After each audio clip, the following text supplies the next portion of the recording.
네, 3교시를 시작하겠습니다. 3교시에는 자폐 스펙트럼 장애 원인에서 유전적 요인과 생물학적 요인에 대해서 알아보기로 하겠습니다. 먼저 유전적 요인은 대부분의 연구자는 자폐 스펙트럼 장애를 이루는 증후군 집단이 유전적 요인에 기인한다고 보고 있습니다. 그에 따른 증거는 21상의 쌍생아를 대상으로 한 연구를 살펴보면 알 수 있습니다. 이 연구에서 일란성 쌍생아는 이란성 쌍생아에 비해 36%의 일치율을 보였습니다. 그리고 이란성 쌍생아는 10%의 인지적 이상 일치 비율을 보였고, 반면에 일란성 쌍생아는 82%의 인지적 이상 일치 비율을 보였습니다. 또 다른 연구에서는 자폐 아동의 형제 중 자폐증이 발생할 수 있는 확률은 일반 인구에 비해 50배에서 많게는 200배나 높아지는 것으로 보고되었습니다.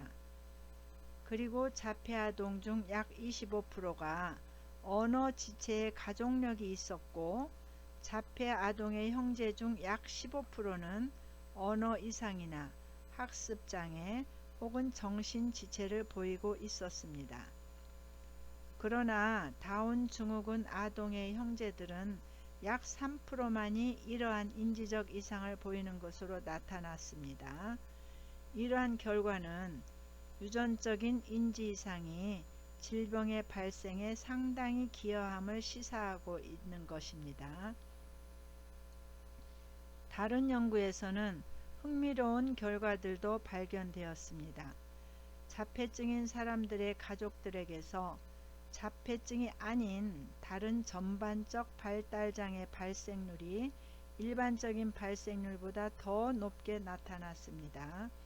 그리고 자폐증 아동의 다른 가족 구성원들도 사회적 기능, 의사소통 장애를 보였고 반복적인 행동 특성을 나타냈는데, 이는 자폐증 증상과 유사하였으나 자폐증 진단을 내릴 정도로 심각하지는 않았습니다. 최근 자폐증과 취약 X 염색체 이상 간의 관계에 대해서도 주목받고 있습니다. 이는 주로 자폐 여아를 대상으로 하여 연구가 이루어지고 있는데, 취약 X 증후군은 자폐적 특성처럼 눈맞춤을 잘 못하고 상동적인 행동, 주의 문제, 충동성 등의 증상을 보입니다. 자폐증은 성과 관련하여 유전되는 장애로도 추론할 수 있습니다. 왜냐하면 여아에 비해 남아의 비율이 훨씬 높게 나타나기 때문입니다. 자폐증의 유전 방식이나 기제는 아직 밝혀지지 않고 있으나 다양한 기제가 관련되어 있을 가능성이 많고, 연구자들은 대부분의 자폐증이 여러 유전자의 상호작용으로 발생할 것이라는 견해를 선호하고 있습니다.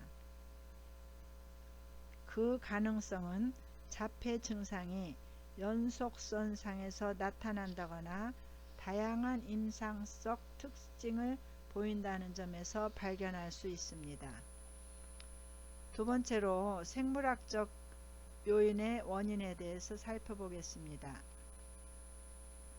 현재는 자폐증의 원인이 생물학적 등 여러 원인에 의해 발생한다고 보고 있지만, 1950년대에는 정신과 의사 브루노 베델하임이 자폐증의 원인을 냉장고 엄마, 즉 무신경하고 무정한 엄마가 자녀를 충분히 사랑해주지 않는 탓으로 보았습니다. 이 시기에 자폐증 아동의 엄마는 아이의 비정상적인 행동을 다루어야 할 뿐만 아니라 원인을 제공을 한 사람이라는 비난도 감당해야 했습니다. 그 후에 1964년 버나드 림랜드는 유아 자폐증 즉 증상과 행동의 신경 이론적 함이라는 책을 출판했는데, 그 내용에 따르면 자폐의 원인은 부모 노릇을 못했기 때문이라기보다 생물학적 요인과 관련이 있다고 했습니다. 림 랜드는 자폐 스펙트럼 장애에서 나온 결과와 또 그에 이바지하는 생물학적 논의를 주장하는 데 평생을 바쳤고, 오랫동안 자폐 스펙트럼 장애가 있는 사람의 뇌를 전형적으로 발달하는 아이들의 뇌와 비교해보면 다를 것이라고 가정을 하였습니다. 현재에는 자폐 스펙트럼 장애는 생후 30개월 이내에 발생하거나 출생 시부터 나타나 신경생리학적 장애로 일반적으로 받아들여지고 있습니다. 자폐증의 여러 이상행동이 어린 시절부터 발생한다는 것이 밝혀지면서 생물학적 원인에 대한 연구가 활발히 이루어지기 시작하였습니다. 자폐증의 생물학적 원인에 대한 여러 연구 중에 세로토닌의 이상이 일관되게 보고되고 있습니다. 세로토닌은 신경 전달 물질로서 필수 아미노산인 트리토판의 신진대사 생성물입니다. 세로토닌은 정상적인 뇌 기능에 필수적이고 섭취하는 영양분의 일부로 얻어집니다. 자폐 아동 중 약 30에서 40%에서 세로토닌 수치가 정상 아동보다 높다고 발견되고 있습니다. 그렇지만 세로토닌의 이상이 자폐 증상과 어떤 관련성을 가지는지에 대해서는 아직까지도 명확히 밝혀지지 않았습니다. 신경생물학적 원인에 있어서 지금까지 뇌의 다양한 영역과 그에 연관된 기능적 해부학에 대한 논의도 이루어져 왔습니다. 현재까지의 연구 결과들을 종합해 보자면 자폐 장애에서 주요 이상을 보이는 뇌 영역은 크게 변연계, 축두엽, 전두엽 및 그와 연관된 영역이라고 볼 수 있습니다. 특히 변연계에 속하는 편도체는 많은 연구에서 자폐 장애가 있는 아동의 사회적 인지, 과제 수행 시 정상 아동에 비해 저활성화되는 것으로 관련되었습니다. 편도체가 사회적 및 정서적 기능과 연관된 부위이며 언어와 정보를 처리하고 고위 인지 기능을 담당하는 전두엽 등과 기능적 연결 관계를 가지고 있다는 점을 고려할 수가 있습니다. 구조적 뇌 자기 공명 연상 즉 MRI 연구에서도 최근 반복되는 결과는 자폐 아동의 전체 뇌 크기가 커져 있다는 점입니다. 출생 시에는 정상 크기이지만 생후 1년경부터 크기가 커져 2살에서 4살경에는 정상보다 5에서 10% 정도까지 차이를 보이다가 성인기에는 정상보다 약간 큰 정도라고 합니다. 최근 연구에서는 전두엽 및 측두엽의 크기가 더 커지고 회백질보다 백질의 크기가 증가한 것으로 밝혀졌습니다. 이에 대한 한 가지 이론에서는 자폐증에서의 백질의 크기 증가가 단거리 경로의 과잉 증가로 인해 발생하고, 이에 따라 장거리 연결들은 감소하여 이런 연결의 불균형으로 인해 뇌 크기가 커지고 기능적으로 분리된 처리를 하게 된다는 것입니다. 몇몇의 기능적 신경 영상 연구에서도 기능적 연결성의 이상이 보고되었습니다. 이것은 자폐 아동이 정보를 통합적으로 처리하지 못하고 분절된 형식으로 처리하며 사물에 대한 전체적 조망 및 개념적 이해가 부족하고 사물의 일부에만 집착하는 현상을 보이는 것과 연관이 된다고 할 수 있습니다.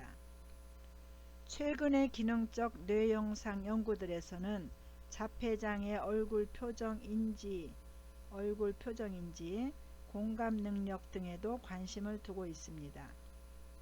이 중에서 비교적 일관되게 보고되는 사항은 얼굴 형태 및 표정의 인지를 담당하는 방추 얼굴 영역이 해당 과제 수행 시 저활성화되어 있다는 것입니다.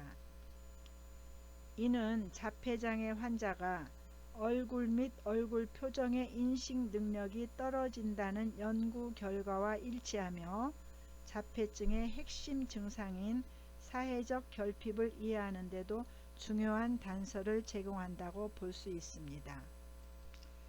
자폐증 치료에 대해서는요, 치료에는 치료교육, 행동치료, 약물치료에 대해서 살펴보겠습니다. 첫 번째로 치료교육이 있습니다. 자폐증의 치료교육은 초기부터 지속적으로 개입하고 제공하는 것이 효과적입니다. 초기에 적절한 치료교육은 자폐 아동의 지적 및 의사소통 기능 향상에 뚜렷한 효과가 있으며 치료를 위해 치료자와 부모 그리고 치료자들 사이의 정보 공유와 협력이 필요한 경우도 있습니다. 자폐장애의 주요 문제인 사회적 발달을 촉진하기 위해 다양한 기술이 이용됩니다. 이러한 사회적 기술들은 연령에 따라 다르게 이용되며 연령이 높아질수록 세분화됩니다. 영아기에는 주로 엄마와의 애착, 유아기에는 또래 집단의 사회적 규칙이나 상호작용, 또래의 감정 이해, 청소년기에는 보다 깊은 또래 관계 형성 등이 주요 교육 과제입니다. 두 번째로 행동치료를 살펴보겠습니다. 행동수정은 자폐 아동을 치료하는 데 매우 많이 사용되는 기법입니다. 행동치료는 두 가지 범주로 나누어 볼 수가 있습니다. 첫째로 구체적인 행동에 집중하는 것으로 예를 들면 언어 또는 사회적 기술의 장애가 있을 수 있고 상동행동이나 자해 같은 특정한 행동이 포함될 수도 있습니다. 둘째로 자폐증의 주요 증상과 2차적인 문제들을 향상시키고자 비교적 장기간에 걸쳐 집중적이고 포괄적인 치료를 하는 것입니다. 자폐 아동의 경우 자신의 행동을 다양한 환경에 일반화하지 못하기 때문에 안정적인 환경의 유지가 매우 중요한데 자폐 아동에게 특히 위협적인 환경 요인은 사회적 접촉에 대한 과도한 압력이나 변화에 대한 과도한 요구가 있는 환경입니다. 만일 치료 환경을 바꾸어야 할 경우에는 주의 깊게 고려해 보아야 합니다. 자폐 아동에게 사용되어 온 행동치료는 크게 정적 강화와 처벌이 있으며 이해 수준이 낮은 아동의 행동을 치료하고자 할 때는 구체적이거나 먹을 수 있는 광화물을 사용하는 것이 효과적입니다. 처음에는 아동이 바람직한 행동을 할 때마다 즉시 광화물을 주어야 하며 아동이 칭찬을 이해하고 보상을 참고 기다릴 수 있게 되면 강화의 빈도를 점차 줄여나가게 됩니다. 세 번째로 약물치료에는요. 자폐증의 여러 증상을 감소시키기 위한 치료에는 보통 약물치료도 함께 이루어지기는 하지만 자폐증에는 특정적인 약물치료가 있는 것은 아니며 특정 증상을 대상으로 한 약물치료가 이루어지고는 있습니다. 이러한 약물치료는 다른 치료를 잘 받을 수 있도록 도와주고 부모가 양육하는 데 있어 용이하도록 해줍니다. 약물치료를 하기 전에 의학적 측면뿐만 아니라 가정이나 학교, 환경 등에 대해 철저하게 평가해야 하며 약물 투약을 시작하게 되면 부작용에 대해서도 주의를 기울여야 합니다. 약물치료에는 대개 과잉행동, 충동성, 주의력 결핍, 공격성, 상동행동, 자해행동, 우울 증상 등이 포함됩니다. 다음으로 주의력 결핍 과잉행동장애의 진단 기준 및 특징과 진단의 단서, 유병률과 경과, 그리고 위험 요인, 즉 기질적 요인, 환경적 요인, 유전적 생리적 요인에 대해서 살펴보기로 하겠습니다. 진단 기준 및 특징에 대해서 주의력 결핍 과잉행동 장애의 필수 증상은 동등한 발달 수준에 있는 아동들에게 관찰되는 것보다 더 빈번하고 더 심하며 더 지속적인 주의력 결핍이나 또는 과잉행동, 충동입니다. 이 아동들의 대부분은 증상이 발생된 후 몇 년이 지나서야 진단되지만 장애를 일으키는 충동적인 증상 및 주의력 결핍 증상이 7세 이전에 발생되어야 합니다. 증상에 의한 장애가 적어도 두 가지 상황에서 존재해야 합니다. 예를 들면 가정에서, 학교에서 또는 작업장에서, 즉 발달적으로 적절한 사회적, 학업적, 직업적 기능이 손상되어 있다는 분명한 증거가 있습니다. 장애는 광범위성 발달장애, 정신분열증, 다른 정신증적 장애의 기간 중에만 발생하지 않고 다른 정신장애, 예컨대 기분장애, 불안장애, 해리장애 또는 성격장애에 의해 잘 설명되지는 않습니다. 주의력 결핍은 학업적, 직업적, 사회적 상황에서 드러납니다. 이 장애가 있는 개인들은 세부적인 면에 대해 면밀한 주의를 기울이지 못하고 학업이나 다른 과업에서 부주의한 실수를 범합니다. 작업은 흔히 무질서하고 신중한 생각 없이 부주의하게 수행됩니다. 흔히 개인은 일을 하거나 놀이를 하면서 지속적으로 주의를 집중하지 못하고 일을 끝마칠 때까지 과업을 지속하지 못합니다. 그들은 마음이 다른 곳에 있는 것처럼 보이기도 하고 다른 사람이 무슨 말을 하는지 듣지 않거나 경청하지 않는 것처럼 보입니다. 하나의 활동을 다 끝맺지 못하고 다른 활동으로 넘어가는 일이 빈번합니다. 진단의 단서로는 가벼운 언어, 운동 및 사회적 발달 지체는 ADHD에만 국한된 것은 아니지만 자주 함께 발생합니다. 연관된 특성으로는 좌절에 대한 낮은 역치, 성마름 혹은 정서의 불안정성이 있습니다. 특정 학습 장애가 있지 않은 경우에도 학업 및 직업적 성취가 부진한 경우가 많습니다. 부주의한 행동은 다양한 인지적 과정과 연관되어 있기 때문에 ADHD를 가지고 있을 경우 주의력, 집행력 및 기억력 검사에서 이 검사들이 ADHD에 대한 진단 지표로 충분히 민감하거나 특정적으로 설계되지는 않았음에도 불구하고 해당 검사들에서도 인지 문제를 보일 가능성이 큽니다. 다음으로 유병률과 경과에 대해서 말씀드리겠습니다. 모집단에 대한 조사 결과 대부분의 문화권에서 ADHD 유병률은 아동의 5%, 성인의 2.5%로 나타납니다. 해당 아동의 유아기에 부모들이 과도한 운동활동을 처음 관찰하는 경우가 많지만 4세 이전에는 다양한 정상 범위 내의 행동과 증상 분별이 어렵습니다. ADHD는 초등학교 시절 가장 많이 식별되며 이 시기에 주의력 결핍이 두드러지고 보다 부정적으로 작용하게 됩니다.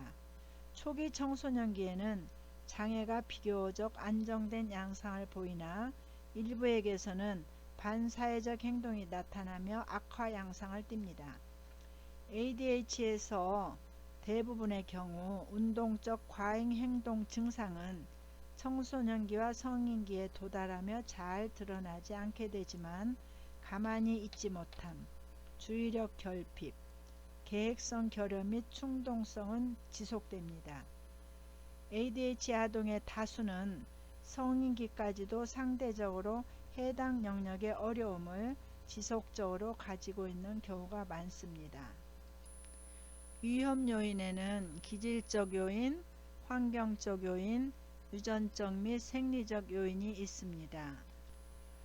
주의력 결핍 과잉 행동장애의 진단 기준 및 특징에서 특정 문화 관련 진단 문제와 기능적 결과를 살펴보겠습니다. 지역에 따라 다른 ADHD 유병률은 주로 진단 및 방법론상의 차이에 기인한 것으로 보입니다.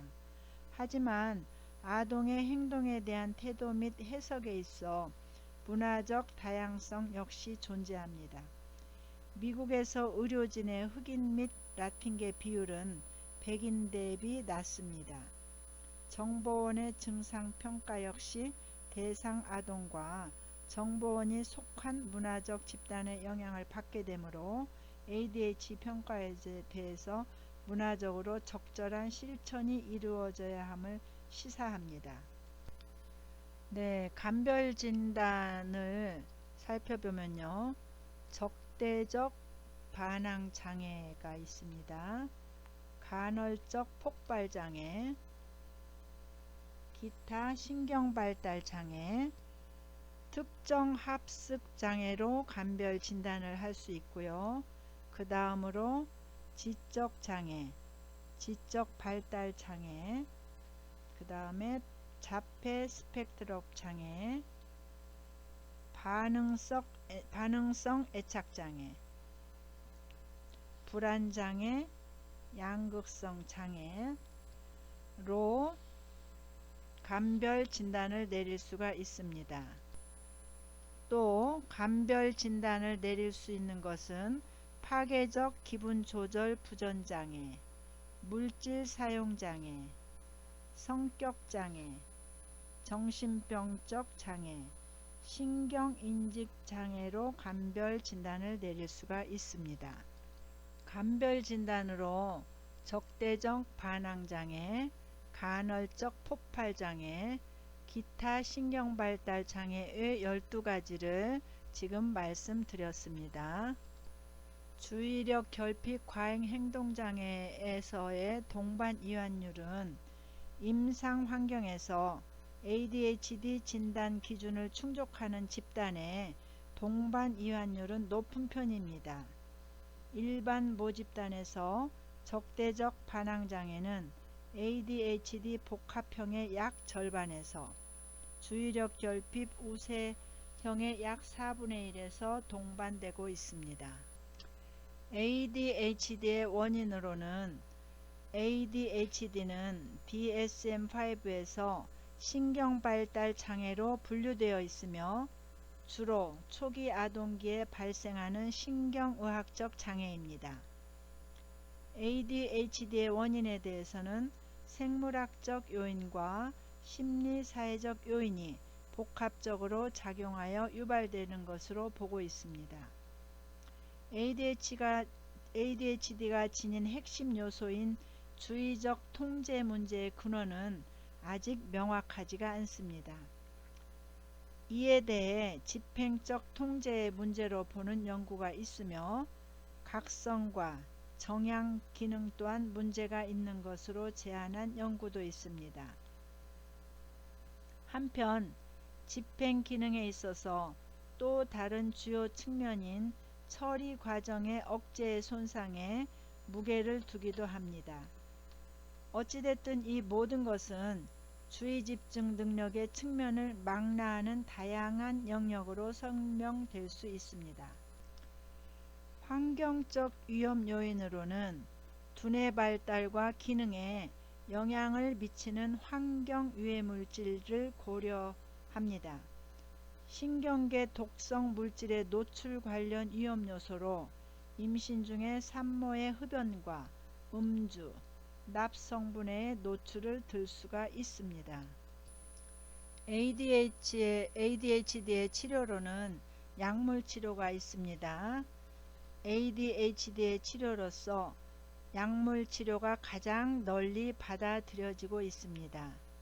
그중 각성제가 많이 쓰이는데 사용되는 약물은 메틸페닐데이트, 암페타민, 덱스트로암페타민입니다. 하지만 어떤 경우는 약물의 반응을 보이지 않거나 역효과를 보이기 때문에 대처 치료 방법이 다양하게 연구 적용되고 있습니다. 또한 신경학적 요소나 유전적인 것보다는 훨씬 영향이 적지만 질병이 표출되는 과정이나 그 결과에 있어서 환경적인 요소의 영향을 받는 발달 장애라는 것을 생각해 볼 때 심리행동 치료의 필요성이 있습니다. ADHD에 대한 효과가 입증된 치료라고 명명된 중재 프로그램으로서 유관성 관리 프로그램이 있습니다. 유관성 관리 프로그램이란 ADHD 아동이 수행하기 어려워하는 적응적인 목표 행동을 강화할 수 있는 환경적인 유관을 확립해 주기 위한 것으로 부모의 반응을 조절하고자 하는 부모 훈련 프로그램과 특수교육, 여름 캠프 등과 같은 프로그램이 있습니다. 신경발달장애의 치료에는 행동수정, 행동형성, 그 다음 종류로는 행동연쇄, 소거, 고립이 있고요. 그 행동수정으로는 과잉교정이나 용암법이 있습니다. 네, 행동수정에서 용암법이라는 생소한 용어를 설명드리면, 용암법은 아동이 꺼리거나 스스로 하지 않으려는 행동을 치료자가 처음에는 많이 도와주거나 같이 하다가 점차로 치료자의 도움 행동을 줄여나가는 방법입니다. 놀이치료의 선구자는 클라인과 엑슬린이 있습니다. 놀이치료 이론을 독자적인 가치로 인정한 사람은 클라인입니다. 현재 놀이치료를 이론화한 엑슬리의 놀이치료 방법은 비지시적 놀이치료라고 합니다. 각 장애에 대한 치료법으로 자폐장애 행동 수정으로는 언어훈련과 자해행동에 대한 행동 수정이 있습니다. 다음으로 특정 학습장애 진단 및 치료에는 학습장애 진단 절차와 학습장애 치료 교육이 있습니다. 학습장애 진단 절차에서는 학습장애 유형이나 학습장애 아동들에게 나타나는 특성이 매우 다양하고 개인차가 크기 때문에 학습장애를 정확히 진단하는 일은 매우 어려운 일입니다.